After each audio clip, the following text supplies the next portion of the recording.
Students, हम बात कर रहे थे domains and ranges of sine and cosine functions की, जो कि ट्रिग्नोमेट्रिक फंक्शंस हैं, पीरियोडिक फंक्शंस हैं। और हमने इससे पिछले लेक्चर में आपसे जो है वो शेयर किया था ग्राफ साइन फंक्शन का। ठीक है, अब मैं आपसे कोसाइन फंक्शन का जो है ग्राफ जो डिस्कस करूंगा, उसमें हम इसकी डोमेन और रेंज को डिस्कस करेंगे। इसी तरीके से हम स्टार्ट करते हैं जी। हमने एक यूनिट सर्कल लिया, एक ऐसा सर्कल जिसका के जो हम कह सकते हैं रेडियस है वो 1 है। ठीक है, यूनिट है, इसे यूनिट सर्कल कहा जाता है। यहाँ पे कोई एक आर्बिट्रेरी पॉइंट ले लेते हैं पी ऑफ एक्स वाई। ठीक है, अब अगर हम इस पी पॉइंट के कोऑर्डिनेट्स के वाले से देखें तो ये पॉइंट्स कैसे हमें हासिल हुए थे। अगर हम पी पॉइंट से एक परपेंडिकुलर थ्रो करें एक्स एक्सिस पे, तो ये एम पॉइंट पे आके इसे मीट करता है। ठीक है, ओ से ओरिजिन से लेकर एम तक ये जो डिस्टेंस है ये एब्सिसा है, एक्स है, एक्स कोऑर्डिनेट के डिस्टेंस है, और एम से लेकर पी तक ये जो डिस्टेंस है ये वाई है। तो इस तरह से एक राइट एंगल ट्रायंगल भी बन जाती है। और इस पे फिर हम अगर ट्रिग्नोमेट्रिक रेशियोज अप्लाई करें तो हमारे पास जो कोसाइन फंक्शन की रेशियो और साइन फंक्शन की रेशियो वो इधर से हम देख सकते हैं। साइन ऑफ अगर एंगल थीटा बन रहा है और ये clockwise sorry anti clockwise rotate कर रहा हूं मैं, इसलिए पॉजिटिव है थीटा, और अगर मैं क्लॉकवाइज रोटेट करूंगा तो मेरा एंगल जो है वो नेगेटिव में आएगा। ठीक है, तो मैं फिलहाल अभी आपसे पॉजिटिव थीटा की वैल्यू के हवाले से बात कर रहा हूँ। साइन ऑफ थीटा ये रेशियो होती है जी परपेंडिकुलर ओवर हाइपोटेन्यूज की, यानी इसका एक निमोनिक याद किया था हमने, सम पीपल हैव साइन, यानी सम से साइन थीटा बनाया था, people perpendicular over hypotenuse have से। ठीक है, तो यहां से अगर आप देखें तो परपेंडिकुलर साइड वो होती है जो कि ऑपोजिट साइड होती है एंगल के। ठीक है, जो कि y है, तो sine theta is equal to y over hypotenuse 1 है, तो y डिवाइड बाय 1 y ही आ जाएगा। तो साइन थीटा हमारे पास किसके इक्वल आ जाएगा जी, y के इक्वल। और इसी तरीके से जब हम कोसाइन थीटा की बात करेंगे तो कोसाइन थीटा जो है हमारे पास वो रेशियो होती है जी मतलब बेस ओवर हाइपोटेन्यूज की, तो बेस x ओवर 1, तो x ही आ जाएगा आंसर। तो इस तरीके से हमें एक तो ये पता चला, फिर हमें इससे ये अंदाजा हुआ कि हमारा जो ये p पॉइंट है, जब हम एंगल रोटेट करेंगे तो ये p पॉइंट मुख्तलिफ पोजिशन पे आएगा। ठीक है, मतलब यहाँ पे भी आएगा। मैं जो क्वाड्रेंटल एंगल्स हैं उसके हवाले से बात कर रहा हूँ, तो इस तरीके से ये मूव करता रहेगा और इनफाइनाइट वैल्यूज पॉजिटिव, मतलब अगर चूंकि मैं रोटेट अगर कर रहा हूँ एंटी क्लॉकवाइज, तो पॉजिटिव रियल नंबर्स के लिए इसकी जो डोमेन और रेंज एग्जिस्ट करी, इसका मतलब इसकी डोमेन उन वैल्यूज पे डिफाइंड होती है जिस पे रेंज मिले। इसका मतलब डोमेन में तो इनफाइनाइट जो है हमारे पास मतलब जो है ये इनफाइनाइट नंबर्स के लिए डिफाइंड है पॉजिटिव, तो इसका मतलब हो गया कि डोमेन में पॉजिटिव रियल नंबर आ सकते हैं। और अगर मैं एंटी क्लॉकवाइज रोटेट करना शुरू करूं तो तब भी मैं इसी यूनिट सर्कल में मैं देख रहा हूं कि मेरे पास जो रेंज है वो डिफाइंड है हर डोमेन की वैल्यू के लिए। ठीक है, मैं जितना मर्जी रोटेट कर लूं मुझे उसके अगेंस्ट कोई भी रोटेशन पर एक रेंज मिल रही है। तो इसका मतलब जो हमारे पास जो ये फंक्शन है साइन थीटा हो या कोसाइन थीटा, ये दोनों ही डिफाइंड है all values of real numbers पर। तो इसलिए जो डोमेन ऑफ कोसाइन थीटा होगी हमारे पास, जैसे मैंने साइन थीटा की बताई थी, तो डोमेन ऑफ कोसाइन थीटा जो होगी हमारे पास वो क्या होगी, सेट ऑफ रियल नंबर्स होगी, जो कि अगर इंटरवल फॉर्म में देखा जाए तो minus infinity to positive infinity, एक ओपन इंटरवल में इसको रखा जाता है, क्योंकि इसमें नेगेटिव इन्फिनिटी कोई नंबर नहीं है, एक सिंबल है। ठीक है, तो इसका मतलब कि ये इंक्लूड नहीं होता, लेकिन इसको इसके नियरेस्ट मतलब बहुत बड़े, बहुत स्मॉलेस्ट या बहुत लार्जेस्ट नंबर की बात कर रहे होते हैं। अब जब हम ग्राफ बनाते हैं तो ग्राफ के लिए जाहिर बात है कि हमें जो है वो जो दो वेरिएबल्स शामिल होते हैं उस ग्राफ पे, कार्टेशियन जो हम कोऑर्डिनेट ले रहे होते हैं एक्स एक्सिस और वाई एक्सिस। अब हमने एक्स एक्सिस पर थीटा रेडियंस को रखा हुआ है और वाई एक्सिस पे जो है वो कोसाइन फंक्शन रखा है, जो कि हमें इसकी रेंज देगा।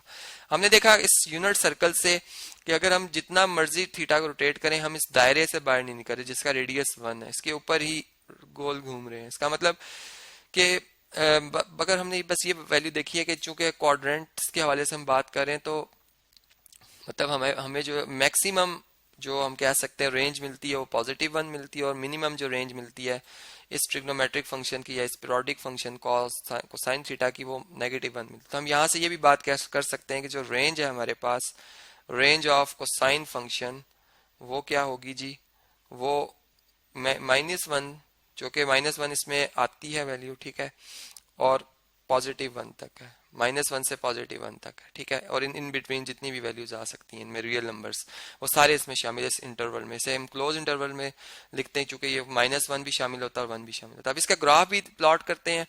देखें, जब मैं यूं बात करता हूं कि जब रोटेशन नहीं हुई थी, ठीक है, तो ये पॉइंट हमारा जो P है वो इस पोजीशन पर होगा, जिसमें कि इसका एब्सिसा जो है वो कितना होगा जी, वो 1 होगा, क्योंकि सर्कल का रेडियस 1 है, और जो इसमें ऑर्डिनेट होगा वो 0, क्योंकि एक्स एक्सिस पे वाई 0 होता है।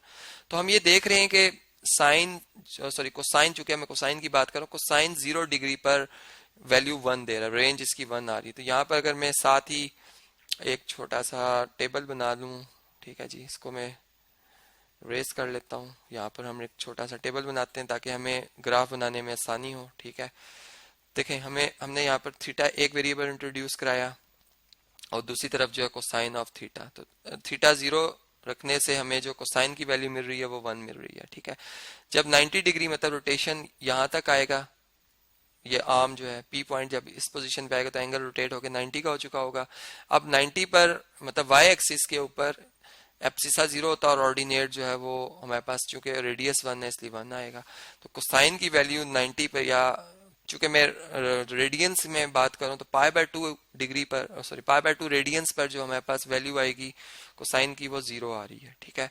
फिर इसी तरीके से अगर हम मजीद मतलब इसमें रोटेशन करते हैं और रोटेट करते करते हम अगर पाई एंगल पर आ जाते हैं, पाई एंगल पर, ठीक है, तो ये हमें ये पॉइंट मिलेगा और इस पॉइंट पर एब्सिसा जो है हमारा वो -1 है और ऑर्डिनेट 0 है। चूंकि हम थर्ड मतलब हम जो है वो ओरिजिन से लेफ्ट साइड पर है इसलिए एक्स नेगेटिव होगा, और एक्स एक्सिस पर है इसलिए वाई 0 होगा, ठीक है। तो पाई पर हमें जो रेंज मिल रही है कोसाइन की वो -1 मिल रही है। और इसी तरीके से जब हम 3π/2 पे आएंगे और रोटेट करके हम किस पोजीशन पर होंगे जी, हम यहाँ से इधर आ जाएंगे 3π/2 पर, तो हमें जो रेंज मिलेगी वो इस पॉइंट पर अगर आप देखें तो एब्सिसा जो होता है वो 0 होता है वाई एक्सिस पर, ऑर्डिनेट रेडियस के इक्वल होगा, लेकिन डाउन द एक्स एक्सिस है इसलिए -1। तो यहाँ पर 0 मिलेगी रेंज हमें। और इसी तरीके से अगर हम जो है वो पाए रोटेट करेंगे, मतलब पूरा एक राउंड ट्रिप ले लेंगे, सर्कल कंप्लीट कर लेंगे, ठीक है, रोटेशन 1 सर्कल या 1 रोटेशन, तो इधर आ जाएंगे और यहाँ पर आप देख सकते हैं कि कोसाइन मतलब जो है वो एब्सिसा 1 है, इसलिए हम कहेंगे 2π पर हमें जो रेंज मिलेगी वो +1 मिलेगी।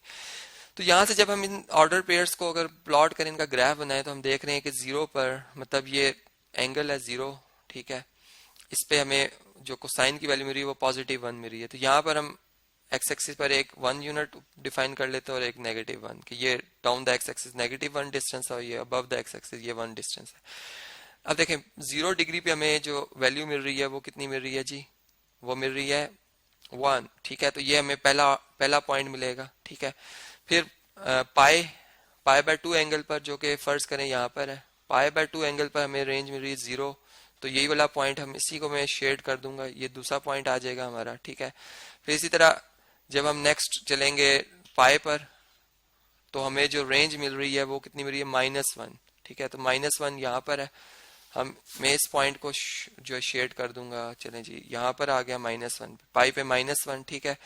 फिर जब हम इससे आगे 3π/2 पे आते हैं, ठीक है, 3π/2 पे, तो हमें जो रेंज मिल रही है वो कितनी मिल रही है 0, तो ये हमारा जो है पॉइंट आ जाएगा, मतलब एंगल 3π/2 और जो है वो एक्स y0, ठीक है।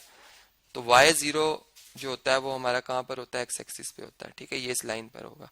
फिर इसी तरीके से अगर हम इससे नेक्स्ट अगर देखें तो 2π एंगल आ रहा है, 2π, ये 2π और 2π पे जो हमें रेंज मिल रही है वो +1 मिल रही है, जो कि यहाँ पर आ रही है, इसको मैं शेड कर देता हूँ यहाँ तक, ठीक है। तो अगर हम इन पॉइंट्स को मिलाएं इस तरह से, ठीक है, तो ये आप देख सकते हैं कि ये हमारे पास इसका जो ग्राफ बन रहा है कोसाइन फंक्शन का, ठीक है, वो कुछ इस तरीके से बन रहा है, ठीक है। और अगर मैं नेगेटिव वैल्यूज ले लेता, मतलब -π/2 का मतलब है कि अगर मैं यहाँ से इस तरह से आता तो ये -π/2 पे जो पोजीशन बनती 0, मतलब ये -π/2 पे इसकी वैल्यू आनी थी, रेंज आनी थी 0, ठीक है। यहाँ पर हम आ जाते हैं -π/2 पे, ठीक है। और -π पर ये -π है, -π का मतलब है कि हम रोटेट करके इस पोजीशन पर होंगे जो कि नेगेटिव वैल्यू देगा, इसका तब हम -π पे इस जगह पर होंगे, ठीक है। तो ये आप देख सकते हैं कि ये हमारे पास जो वैल्यू है, मतलब इससे नेक्स्ट जब हम आएंगे -3π/2 पे, तो -3π/2 पे जो पोजीशन होगी हमारी वो यहाँ पर होगी और इस पे x0 होगा, मतलब यहाँ पर आ जाएंगे। तो इस तरह से ये कोसाइन फंक्शन का ग्राफ है, जो कि बिल्कुल जो है वो जैसे मैंने आपको बताया था कि जो वाइब्रेशन से अगर हम किसी वाइब्रेटरी बॉडी का जो है ग्राफ बनाए तो वो भी इसी तरीके से उसमें जो है वो ग्राफ उसका बनता है, ठीक है, जिस तरह से कोसाइन फंक्शन का ये ग्राफ बन रहा है।